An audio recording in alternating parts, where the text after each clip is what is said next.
Estamos en vivo en la 65 de Infantería en Río Piedras. Por lo menos yo, los compañeros del panel continúan en vía Zoom. Saludamos al doctor Samuel Sullivan, doctor Samuel Caraballo y a la doctora profesora Nauri Sánchez, que son parte del equipo de Pensando en Voz Alta y que estamos en esta linda mañana con ustedes para iniciar un programa más de Pensando en Voz Alta. Así que le pido excusas, en este momento estoy confrontando un poquito de problemas para poder ver los compañeros, pero esperamos que en cualquier momento yo los pueda ver. No estamos bien, estamos listos, estamos al aire a través de 104.1 FM Redentor. También saludamos a la gente que nos sigue a través de la página de Facebook Live de 104.1 FM Redentor y en todo Puerto Rico a través de nuestra frecuencia norte, sur, este y oeste a través del 104.1 FM de tu emisora cristiana Redentor 104. En esta linda ocasión vamos a entrar con los compañeros. Le pido por favor a la profesora Nauri Sánchez que sea ella quien nos lleve en oración en esta mañana. Sí, muy buenos días a todos, Dios les bendiga y vamos a orar para comenzar este momento de reflexión teológica que yo creo que es importante para todos. Dios de gracia y misericordia, nos acercamos ante tu presencia confiados en que tú estás atento a cada uno de tus hijos e hijas y escuchas nuestra oración y nuestro clamor. En esta mañana te damos las gracias por la oportunidad que nos da de reunirnos en este espacio para dialogar y reflexionar sobre tu palabra y el mensaje del Evangelio para nuestra vida. Te damos gracias por aquellos que se conectan ahora y más adelante estarán conectándose con nosotros. Que estas palabras sean de grande bendición y edificación para tu iglesia. Lo pedimos en el nombre de Jesús. Amén. Amén.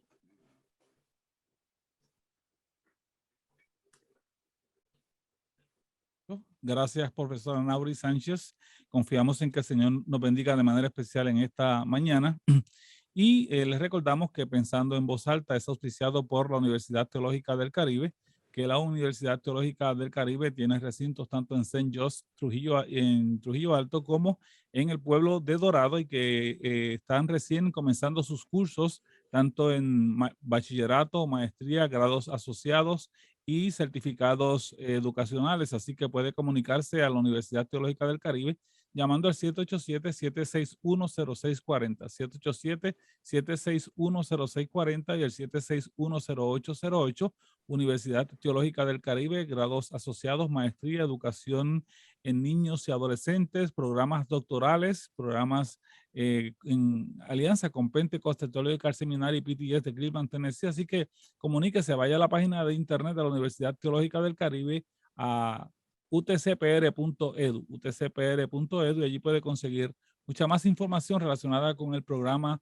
educativo. Responde a tu llamado y conéctate con la gente de la Universidad Teológica del Caribe y ellos te estarán dando toda la información que necesitas para matricularte en cualquiera de los grados o los niveles que la Universidad Teológica del Caribe está presentando para cada uno de nosotros.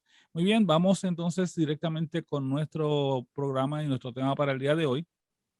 En la mañana de hoy estamos iniciando un nuevo tema.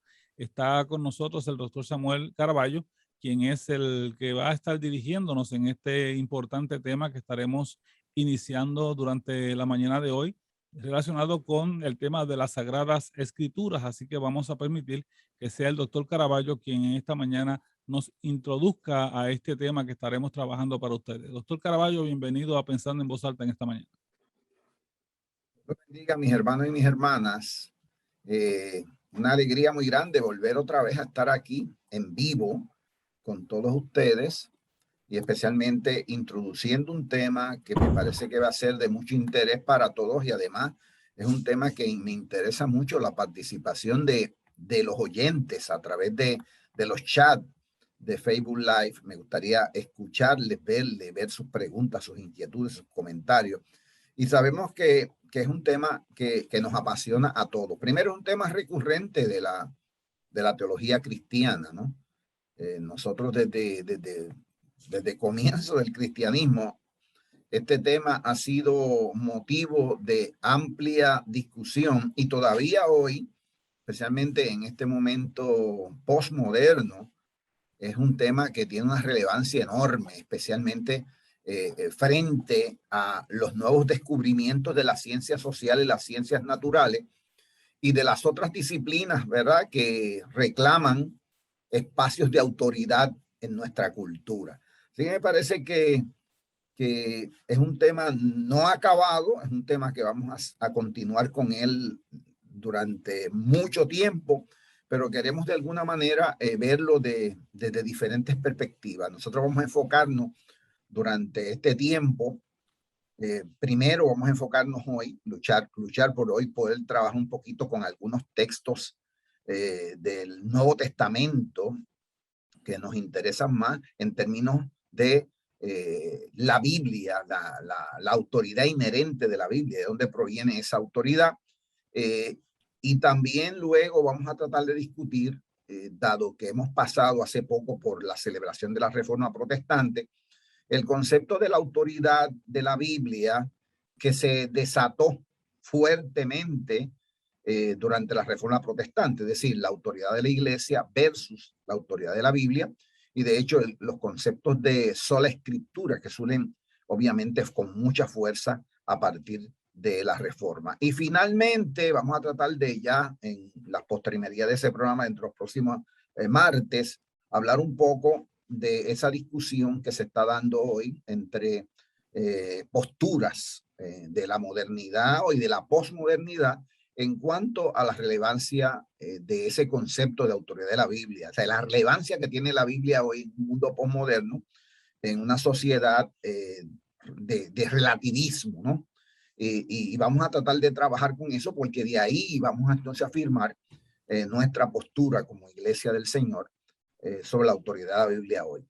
Así que de alguna manera quiero empezar definiendo un poco el concepto. Es un concepto, recuerden que el lenguaje de poder en la Biblia, el lenguaje, todo este tipo de lenguaje que es bastante amplio y tiene muchas acepciones, pero por lo menos cuando nosotros hablamos de autoridad de la Biblia, lo que estamos hablando es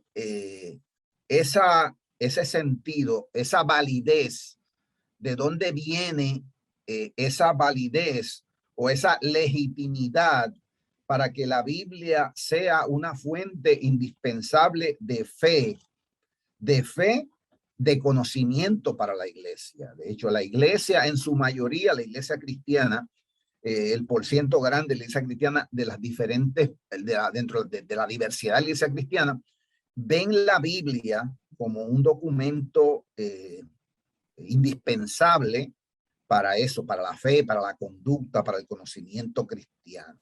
Así que cuando hablo de autoridad, pues estoy hablando de que la Biblia es una fuente de obediencia, una fuente de virtud y que tiene en sí mismo una capacidad intrínseca para, dado su contenido y dado de la persona de quien habla la Biblia, para reclamar ese elemento de autoridad. Así que cuando hablemos de autoridad, estamos hablando básicamente en esos términos. Ahora, no podemos olvidar que también hay algunas preguntas que vamos a hacer durante el tiempo que hablemos de autoridad y vamos a ver hasta qué grado, ¿verdad? Hasta qué grado tiene la Biblia autoridad para dirigir el pensamiento y la praxis cristiana. O sea, es decir, si es autoridad para la iglesia, ¿en qué grado es autoridad? ¿En qué grado es autoridad para dirigir el pensamiento de la iglesia y para dirigir la praxis de la iglesia? Y en ese sentido, eso es un punto que tenemos que meditar. Y también, si la Biblia es autoridad, como sí creemos y como sí afirmamos, ¿cómo nos vamos a acercar a la Biblia de manera que a través del texto bíblico, a través del contenido del texto bíblico, obviamente podamos hoy hablar con autoridad? Es decir, ¿en qué medida el contenido de la Biblia me da a mí las herramientas para hablar hoy, en este mundo postmoderno, en el 2021, de esa autoridad? Y en ese sentido vamos a trabajar un poco con eso, porque me parece que la iglesia se juega un papel, se juega la vida en términos de este concepto de autoridad frente a tantas voces que reclaman autoridad. Hay muchas voces reclamando autoridad, hay muchas disciplinas reclamando autoridad, y entonces la Biblia va a hablar también de la autoridad obviamente, de Dios y la autoridad del contenido de la Biblia como norma, conducta de fe y de pensamiento y praxis de la iglesia. Entonces, ¿en qué medida nosotros, en qué medida al acercarnos a la Biblia podemos afirmar ese contenido? Así que con esta introducción nos preparamos entonces para hablar ahorita un poco del aspecto de los textos bíblicos que tienen que ver con la autoridad inherente de la Biblia. Y así que dejo a mis compañeros, ¿verdad?, con algún comentario al respecto. Gracias, doctor Caraballo. Esto es Pensando en Voz Alta. Gracias por estar con nosotros y gracias por su sintonía de cada uno de los hermanos que están ya conectados a través del Facebook Live de 104.1 FM Redentor y los que nos siguen a través de nuestra frecuencia en Puerto Rico. Estamos introduciendo este tema sobre la autoridad de las Sagradas Escrituras, conducido por el doctor Samuel Caraballo, y vamos a continuar con el programa y vamos a escuchar la reacción del doctor Samuel Sullivan. Bueno, buena introducción. Vamos a seguir adelante. Gracias, profesora Nauri. Buenas, gracias Caraballo por la introducción a este tema que yo creo que es un tema, ¿verdad? Como dijiste, es recurrente, pero siempre está latente dentro de lo que es la comunidad cristiana especialmente.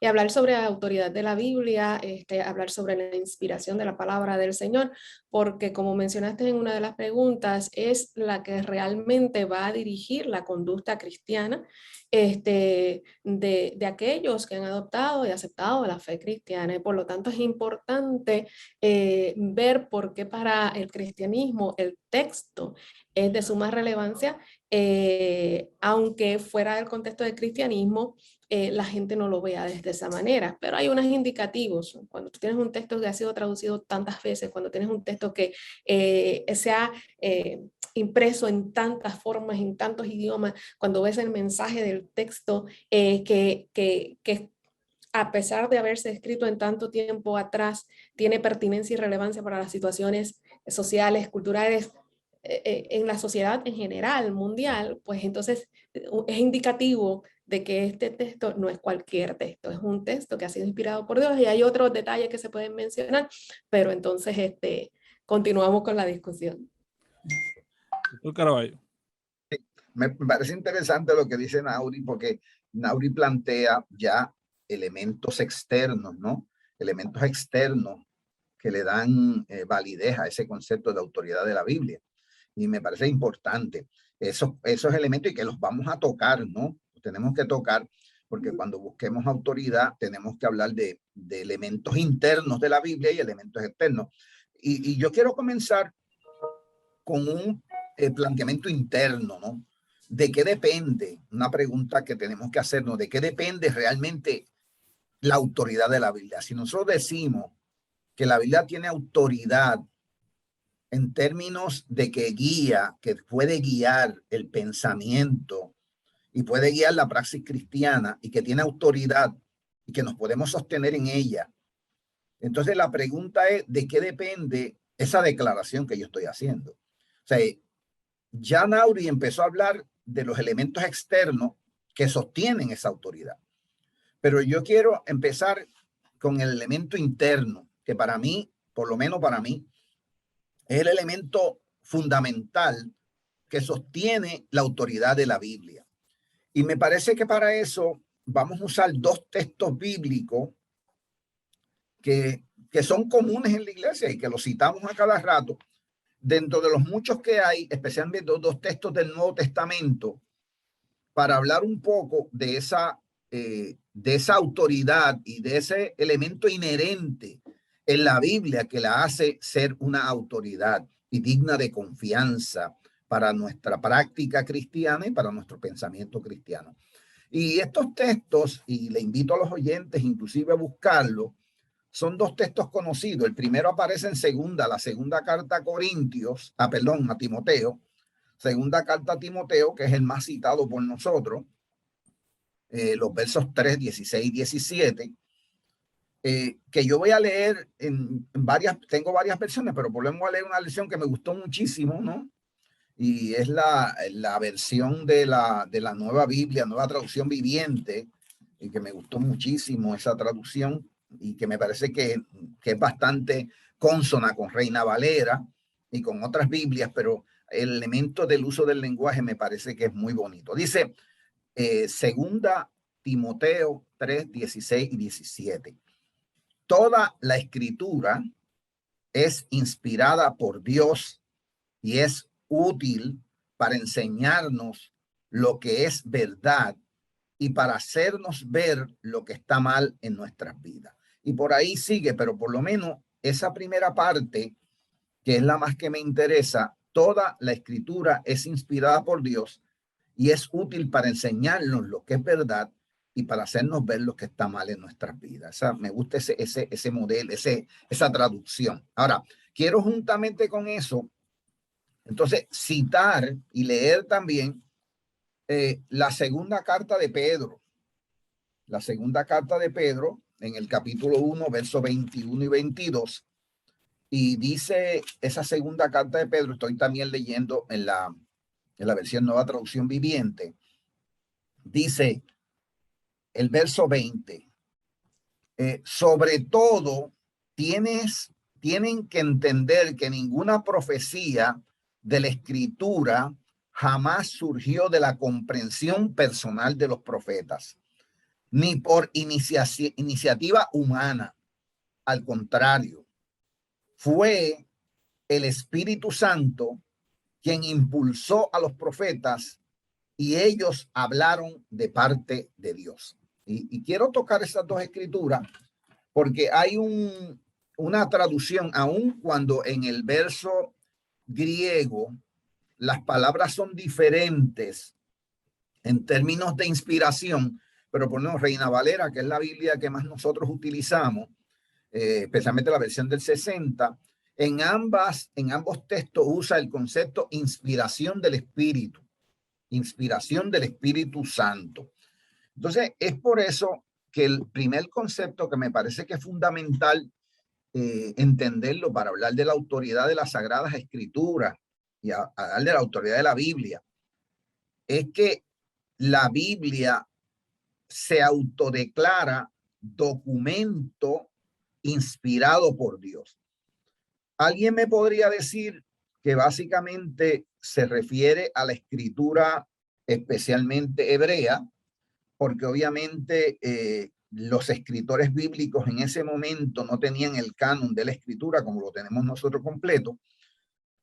Sin embargo, la concepción que tienen los escritores bíblicos de la escritura, y en el caso de Pedro no solamente habla de la escritura hebrea, sino que Pedro, si miran más adelante el libro de Pedro va a hablar de las otras escrituras, inclusive hablando de las escrituras de Pablo, O sea que cuando Pedro habla del aspecto inspirador de la escritura, entiende que el mismo espíritu que inspiró la escritura hebrea en el Antiguo Testamento, como lo conocemos nosotros, es el mismo espíritu que inspiró al apóstol Pablo y a otras escrituras también a hablar la palabra, o sea, la palabra de Dios, el contenido, esa palabra de Dios es el mismo espíritu. O sea, Pedro no hace una división entre el espíritu del Antiguo Testamento y el espíritu del Nuevo. Y yo creo que ninguno de los escritores bíblicos hacen esa distinción en términos del espíritu que los inspira. Así que en ese sentido, toda la escritura, nosotros desde la perspectiva de este siglo XXI, donde tenemos el canon de la escritura completo, entendemos que toda la escritura es inspirada por Dios. Así que la primera fuente inherente de autoridad de la Biblia es que la Biblia no es un documento cualquiera. Es un documento que es inspirado. En el caso de Pedro dice que es cargado, que los hombres de Dios fueron cargados, fueron llevados por el Espíritu Santo. En el caso de Timoteo dice que fueron soplados por el Espíritu Santo o de alguna manera arropados por el Espíritu Santo, y que obviamente el producto de ese escrito es un producto que tiene su raíz y su génesis y su origen en el Espíritu de Dios. Y yo creo que esa declaración para mí es suficiente para yo decir que la Biblia tiene autoridad especialmente porque su génesis, su origen, la raíz de lo que tiene, de dónde proviene, tiene una raíz fuera del escritor bíblico, tiene una raíz que se llama Espíritu de Dios, es decir, tiene una raíz en Dios. Y luego de que los compañeros comenten, tenemos que hablar básicamente de ese concepto, y ellos pueden hablar también de ese concepto de soplados por el Espíritu, ¿ok? De soplados o cubiertos por el Espíritu o llevados por el Espíritu Santo, que es el concepto original del texto griego. Adelante. Adelante, Sullivan. Bueno, yo quisiera hacer la siguiente observación, que me parece que aquí el uso de espíritu en Timoteo por Pablo y el uso por Pedro, primero responden a la comprensión de espíritu del Antiguo Testamento. Es decir, típicamente hoy muchos no hacen una distinción entre el concepto de Ruach, espíritu del Antiguo Testamento, de su descontinuación de Espíritu Santo en el Nuevo Testamento. No son la misma cosa. En 2 ocasiones, en 3 versículos en el Antiguo Testamento, se utiliza la expresión Santo Espíritu. Nunca más se usa esa expresión fuera de esos 3 versículos. Y el Espíritu es santo porque proviene del único que es santo, que es Jehová Dios. Los profetas como Isaías van a tomar ese concepto y van a hablar de un Espíritu Santo, pero no de la misma forma y comprensión que se va a dar en el Nuevo Testamento, que es un concepto trinitario de tercera persona. Entonces, aquí, como bien Samuel ha planteado, cuando se habla de la inspiración a través de el desempeño del Espíritu, el Espíritu es de Dios. Es decir, no se distingue una tercera persona en ese momento. No existía una teología trinitaria, sino un monoteísmo. Entonces, eso es lo primero, ver la distinción entre la fuerza, poder, energía, influencia del Espíritu de Dios. Y lo que más tarde Joel anticipa, que es la persona del Espíritu Santo, pero el otro consolador, que es una persona, no es un viento, no es un poder, no es una energía. Segundo, bueno, tengo una nota aquí. ¿A dónde está? Puse la otra notita. Doctor Sullivan, Ajá. pero en esa dirección, para ver si entendemos, obviamente estamos hablando en este punto específico sobre la inspiración de las Sagradas Escrituras, ¿verdad? Y creemos que la Biblia es inspirada desde el Génesis hasta el Apocalipsis, inspirada por el Espíritu de Dios o por el Espíritu Santo, ¿verdad? Como los cristianos solemos llamarle. ¿Cómo entonces podemos mirar esa discontinuidad, como usted lo llama, entre este espíritu que inspiró el Antiguo Testamento y el Espíritu Santo en el Nuevo Testamento? ¿Cómo podemos entender esas dos fases ahí? Bueno, los dos están afirmando que su origen y autoridad se encuentra en Dios. Eso está claro. El asunto es cómo se concibe espíritu en el Antiguo, que es distinto a lo que se va a dar en el Nuevo, porque en el Antiguo Testamento no hay una revelación explícita de la Trinidad, no existe. Entonces es un monoteísmo radical. Entonces no puede haber una identificación divina para un espíritu distinto que Dios mismo.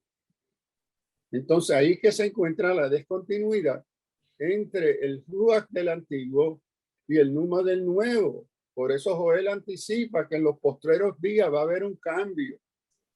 Y Jesús en Juan, el Evangelio de Juan, va a establecer que hay una coigualdad entre el primer consolador y el otro consolador. Coigual en majestad, santidad, eternidad, infinitud, divinidad, etcétera. Hay una igualdad absoluta en el Nuevo Testamento. Eso no está en el Antiguo. Entonces, aquí esta diferencia neumatológica es fundamental en nuestra teología.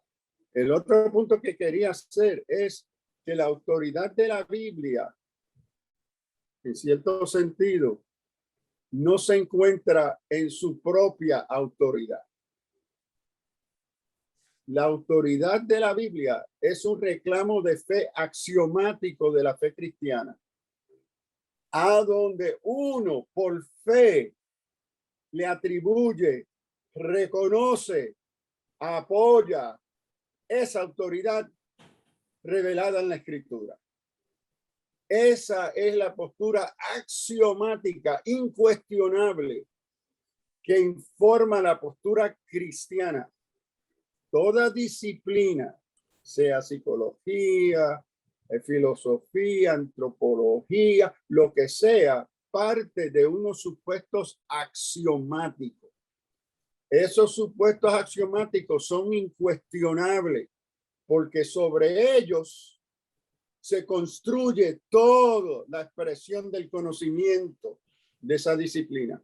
Para la fe cristiana, y note fe, parte de la fe que depositamos en lo que atestigua y dice ese texto y la recibimos como aseveración axiomática. Ahora, el hecho que se reciba como una acción axiomática de fe no quiere decir que no haya diversidad en entender la naturaleza de esa aseveración. Pero el texto en sí como texto no es mágico, no es que él mismo brota, ¿ve? Sino es que la relación de la fuente del texto, el Espíritu de Dios, corresponde con el lector del texto, su creación. Hay una correlación entre ellos dos y el Espíritu Santo es el que produce en ese lector esta fe, esta aseveración, el cual se le va a reconocer la autoridad que ella representa. Pero eso es una acción de fe. Es axiomático. ¿Ve? No es que el texto en sí, como si fuera magia. No, es la relación entre la revelación de Dios en el texto y la confirmación de ese depósito de fe en la mente y corazón del lector. Es lo que la fe cristiana va a hablar cuando le atribuye autoridad divina al texto. Es una postura de fe. En otras religiones ese no es el caso y es similar a lo que hacen los musulmanes con el libro del Corán. Ellos le atribuyen por su fe autoridad divina al Corán.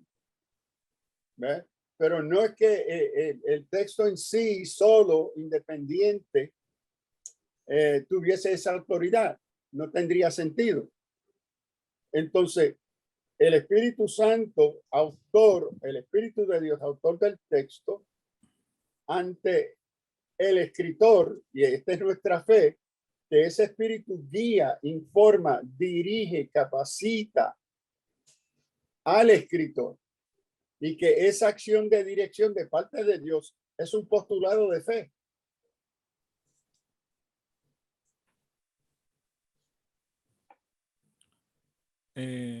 Nauri. Es sumamente interesante ese punto de la correlación entre el lector y las escrituras. Me trae a memoria, por ejemplo, y culturalmente nos pasaba cuando la gente abría el Salmo 23 en la cabecera de la cama, esperando que el Salmo 23 puesto allí o en el carro tuviera algún efecto mágico, ¿verdad? Y espantar a los espíritus, la gente, y realmente no es así. Lo que hace vívido, como dice el profesor Sullivan, como lo que hace vívido el texto bíblico que es inspirado por Dios, es esa fe que la persona que lo está leyendo deposita. Por eso hay mucha gente que conoce el texto, sabe el texto, lo ha leído. Pero ¿qué pasa? Que no hay una transformación. ¿Qué pasa? Que son críticos porque ese elemento falta. Sin embargo, podemos ver el testimonio de gente que en un momento de dificultad se acerca al texto, ya había escuchado anteriormente, entonces se acerca con esa conciencia de fe y el texto lo transforma con la simple lectura. Comienza un proceso de transformación por ese elemento. Y como habíamos estado mencionando, esa inspiración, que es esa influencia sobrenatural de Dios sobre el ser humano para inspirar, para escribir el relato bíblico. Y en el Antiguo Testamento los profetas tenían esa conciencia.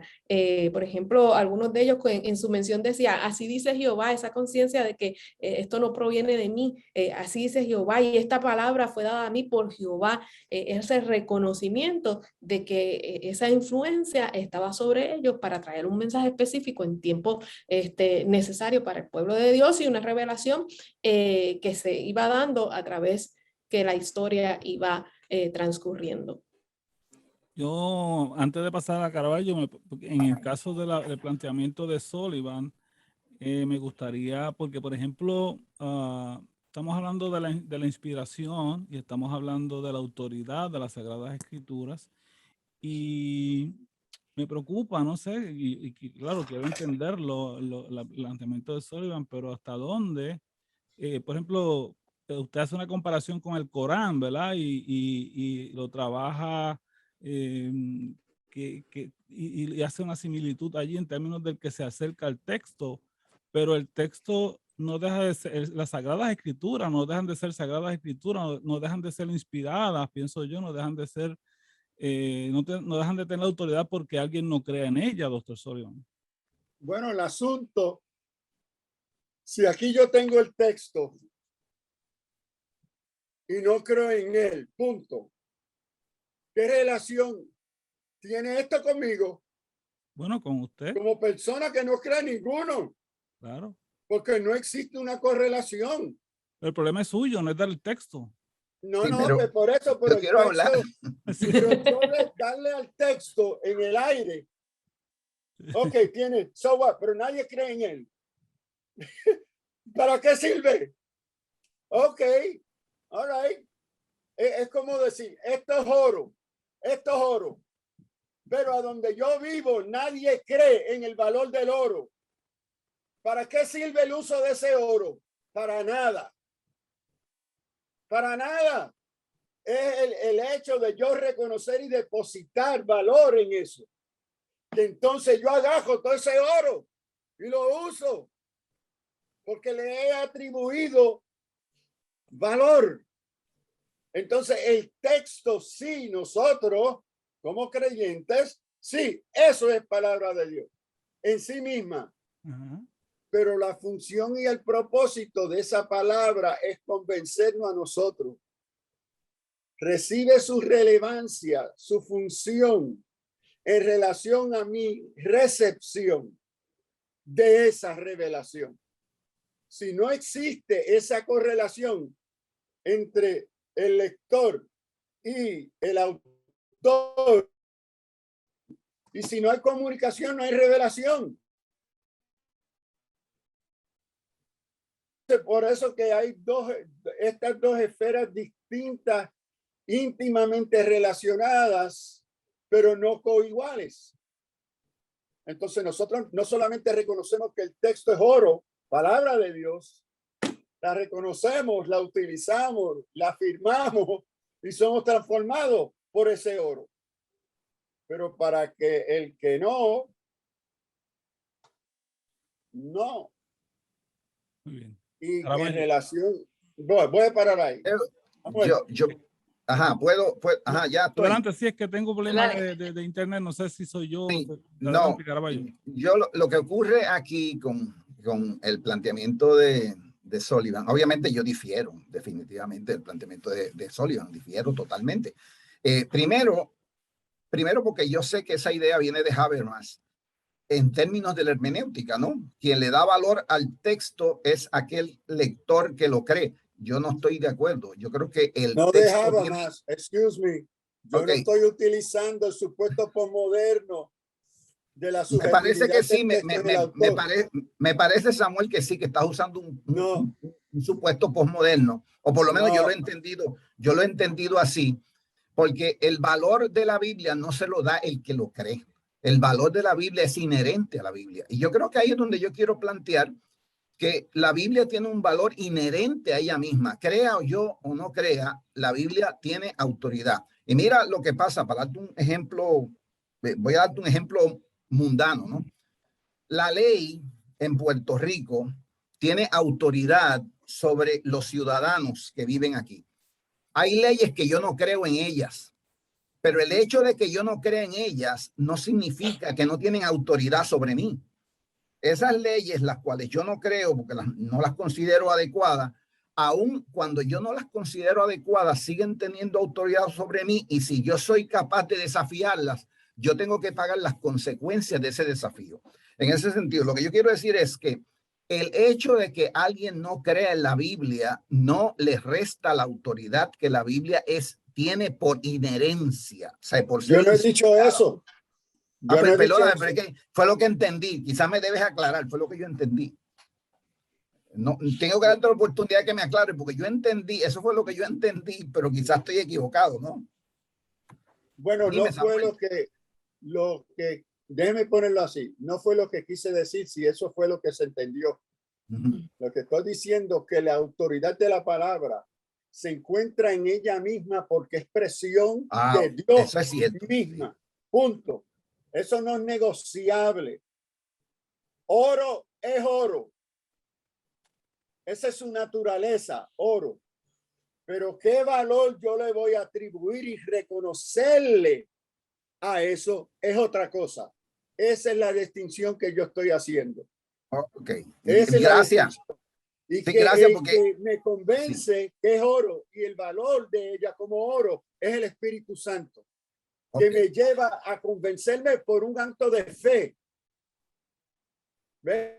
Porque yo como humano no conozco en sí el carácter de lo divino. El Espíritu Santo me comunica, me ayuda a entender la naturaleza de lo divino. Entonces, el texto como oro, yo le atribuyo autoridad, la realidad divina, pero el que me capacita para reconocerlo, la importancia de ello, de eso que es el Espíritu Santo, que en esa obra de ayudarme a comprender y reconocerlo es una obra de fe. A eso es lo que yo estoy haciendo. Pero no es que el texto en sí no tenga autoridad, es palabra de Dios, sin duda, sin reserva. Valga la aclaración, porque fue que nos dio, por lo menos me dio la impresión, y yo creo que a Jesús también le dio la misma impresión, de que lo que estaba diciendo era que quien le daba valor realmente era el lector, pero no es, ya lo que está diciendo es que lo que hemos dicho, ¿no? Que la autoridad de la Biblia es inherente a la Biblia porque es palabra inspirada por el Espíritu Santo. Y en ese sentido es importante que nuestros oyentes entiendan eso, que el hecho de que alguien le quite autoridad o que alguien no crea en ella, eso no les resta autoridad, porque es inherente a la Biblia, es que hay una inspiración por el Espíritu de Dios. Y así que en ese sentido, en eso estamos claros, no hay problema, podemos seguir. Cuando hablamos de la inspiración de la Biblia, tenemos que entender que esa afirmación que los cristianos tenemos, no hay duda que tiene una fuente, ¿no? Tenemos una fuente de dónde viene, y yo entiendo que viene del judaísmo. Es verdad que hay otras religiones que también creían en la inspiración de sus documentos.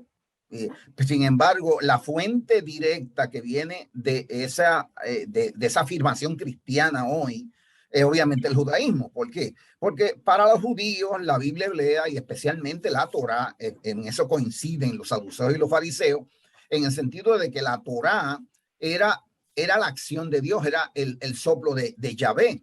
En ese sentido, se dividen los judíos, especialmente en el primer siglo, se dividen en dos vertientes, ¿no?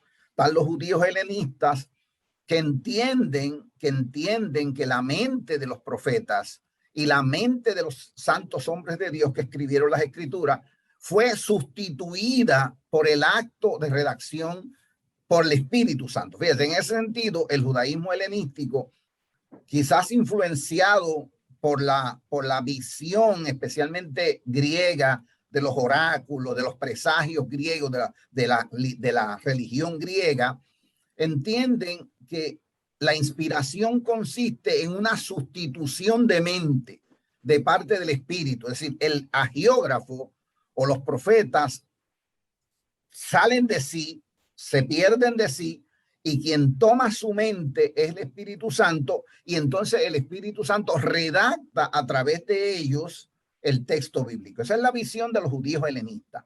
Sin embargo, los judíos palestinenses, más bien de acá, un judío más de Jerusalén, más del área hebrea, judía, palestina, negaban obviamente eso y entendían que había una participación consciente de la persona, del profeta, del agiógrafo, junto con el Espíritu Santo. En ese sentido, lo que Pedro dice, segunda de Pedro, que es que el Espíritu cargó a los profetas. Es decir, el Espíritu cargó a los profetas. El Espíritu no anulaba la mente del profeta, sino que lo cargaba, lo guiaba a que escribir, obviamente, las cosas sin que se perdiera la participación consciente del profeta. Es decir, en los judíos helenistas, el soplo de Dios, la inspiración de Dios, es una sustitución de la mente del escritor por la mente del Espíritu. En otras palabras, esos escritores bíblicos salieron de sí y vino el Espíritu y escribió como si fuera un dictado el texto bíblico. Pero en el caso de los judíos de Palestina, la visión era contraria, es decir, era diferente. Sí, el Espíritu los guía, el Espíritu los carga, pero la personalidad del profeta, la personalidad del escritor bíblico no se pierde, todo lo contrario, trabaja en amalgama, en unión, en colaboración con el Espíritu Santo para producir el texto bíblico. Esas dos visiones que están luchando, obviamente, en el Nuevo Testamento, y que la iglesia primitiva, Jesús, la iglesia primitiva, tienen acceso a esas dos visiones que están presentes y que obviamente ellos van a trabajar con eso. Me parece que en ese sentido, los pasajes que hemos discutido de segunda de Timoteo 3:16 y segunda de Pedro 1:20, 21, yo creo que se presenta, esos conceptos están luchando, ¿no? En la elaboración de ese concepto de inspiración tan temprano, ¿no? En la Biblia, están luchando entre sí. Sin embargo, yo entiendo, y por lo menos una opinión mía, que el concepto del judaísmo de Palestina se impone en términos de los escritores del Nuevo Testamento, que aunque muchos de ellos son judíos, pero que son convertidos al cristianismo. Así que ese concepto teopneusto, que obviamente usa segunda de Timoteo, y que obviamente puede de alguna manera literalmente decirse que significa traspasados por el Espíritu de Dios, en términos del texto, lo que yo entiendo ahí es que inherente a las escrituras, su autoridad principal proviene porque el Espíritu de Dios se hace presente junto a la personalidad del autor, del profeta, para traer de manera yo creo que completa ese mensaje que proviene de Dios. Así que en ese sentido, yo voy a asumir una postura frente a las dos posturas judías, asumir una postura que me parece que es mediadora, es salomónica, pero que también era utilizada por los judíos palestinenses, de que el Espíritu de Dios no anuló la personalidad de los escritores bíblicos y de los profetas, sino que juntos, en amalgama, en unión, se produce el mensaje de la Escritura y la autoridad proviene de esa realidad, de esa unión entre el Espíritu de Dios en su origen y la base, junto con la realidad del escritor bíblico. Adelante, compañero. Pensando en voz alta, vamos con Auri y luego entonces con Solio. Sí, cuando estamos hablando de ese tema que estás tocando, es esos conceptos que hay sobre la inspiración, ¿verdad? De las escrituras y aparte de esos dos han habido otros conceptos, pero es interesante, como mencionas, ese punto de los judíos de Palestina, en términos que hay una colaboración. Cuando vemos las escrituras en su todo, vemos esa diversidad en términos de aquellos que la escribieron, que es enriquecedora. Hablamos de caracteres distintos, hablamos de temperamentos distintos, dones diferentes, talento, educación, cultura, vocabulario, estilos, y que todos en espacios de tiempo tan distantes se puede trazar ese mensaje tan claro desde el inicio hasta el Apocalipsis, ¿no? Te da a entender, número uno, la inspiración de Dios sobre la vida de cada uno de los escritores, pero la intención de Dios de aglomerar una diversidad de personas para traer un mismo mensaje, que habla de la diversidad de la Iglesia de Cristo a través del tiempo y a través, ¿verdad?, de las culturas. Y por eso yo creo que esa diversidad en términos de los escritores que fueron inspirados para traer el mensaje divino, en sí es un mensaje a nosotros como creyentes de lo que significa el valor del reino y del evangelio y del mensaje del Dios al que nosotros servimos, a ese Dios, ¿verdad?, que ve la capacidad y ve el potencial en cada uno, aún en la diversidad y en la diferencia de aquellos que inspiran. Doctor Sullivan. Y quiero resaltar dos cositas, cosas importantes. Yo creo que tanto Nauri como Samuel ha resaltado, es el hecho helenístico y palestino, es decir, temprano en el pensar de la iglesia se estaba utilizando mucho el concepto de éxtasis. El concepto de éxtasis es el concepto griego, pagano, que los dioses suspenden la capacidad, la racionalidad, la voluntad del que va a ser usado. Se convierte en un muñeco. Pablo milita contra eso. Y Pablo rechaza el concepto de éxtasis. Por eso él le atribuye la responsabilidad al profeta, que el profeta es guiado por el Espíritu Santo. El creyente, el Espíritu está sujeto al profeta. Pablo puede pedir orden, que las cosas se hagan ordenadamente. ¿Por qué? Porque no hay éxtasis. Que cuando el Espíritu Santo se relaciona por su palabra en una relación con el creyente, no suspende la racionalidad, no suspende la comprensión, la voluntad, sino entra en una relación cooperativa con ella. Eso se llama inspiración, no éxtasis. Ahora, hoy, en la interpretación de la autoridad bíblica, los autores modernos, postmodernos, no reconocen el carácter de inspiración divina, sino han asumido la postura sociológica y de los estudios de las religiones, éxtasis. Y entonces cuando personas como James Barr, que cuando trabajan el tema, lo trabajan como éxtasis. ¿Por qué? Porque rechazan el concepto del Espíritu Santo en una relación cooperadora. Rapidito, lo otro es que a mí me llama la atención en relación al texto. El Espíritu de Dios primero se mueve como inspirador, identifica la fuente divina. Segundo, como revelador, que es el que comparte y dirige, orienta el contenido. Y tercero, después más adelante, como nuestro iluminador de aquello inspirado y revelado por Dios a nosotros.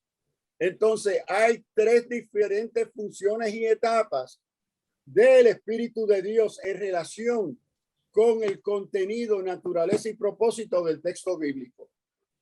Nos está terminando el tiempo, doctor Caraballo. Adelante con algo para, y que me parece, la semana que viene. Me parece maravilloso estos comentarios finales que han hecho Nauri y Samuel, porque me parece que en eso yo me quiero quedar o dejar en la mente de los participantes de este programa, es que la autoridad de la Escritura tiene una raíz inherente a ella, que es inspirada por el Espíritu Santo de Dios. Y me parece que es importante estos conceptos de clarificación del concepto de inspiración, porque sí estamos de acuerdo que el concepto de éxtasis está presente, inclusive hoy en día. Hoy en día está presente en ciertos grupos, donde inclusive sus mensajes proféticos, el profeta cae en éxtasis, conectándose de la realidad y emite mensajes de los cuales ellos mismos no son conscientes. Samuel, ¿te puedo interrumpir un momentito? No, adelante. Sí, sí. En el Islam, el concepto de inspiración del Corán es éxtasis. Y el profeta Mahoma lo reconoce. Entonces no hay una equivalencia entre la inspiración bíblica y la del Corán, porque en el Corán es éxtasis. Perdona la interrupción. No, y que me alegro porque también en el espiritismo es éxtasis. Yes. Es decir, cuando tú miras el Evangelio según Allan Kardec, que es el padre del espiritismo, fíjense que él plantea que ese libro se lo dictó. Fue un dictado de los espíritus. Es decir, es un elemento de mediunidad. Es decir, él se convierte en una mediunidad del espíritu o de los espíritus. Y él dicta, él escribe porque la mente de Allan Kardec es tomada por el espíritu para hacer un dictado. Entonces, ese punto de éxtasis común en el mundo griego y común en el mundo espiritista, y ahora plantea obviamente Samuel en el Islam, es un concepto que no es el concepto inspiración que habla las escrituras. O sea, el concepto inspiración que habla las escrituras y que hemos asumido como el concepto dominante en términos de esas visiones que ya existían en el primer siglo, es el concepto donde hay un elemento colaboracionista. Es decir, el hombre de Dios o la mujer de Dios, en este caso moderna, es cargado por el Espíritu, es guiado por el Espíritu, pero el Espíritu no anula su capacidad de pensar y, como dijo Nauri, su estructura obviamente formativa de una cultura, de un idioma, de unas particularidades. Yo creo que este punto es importante que lo aclaremos hoy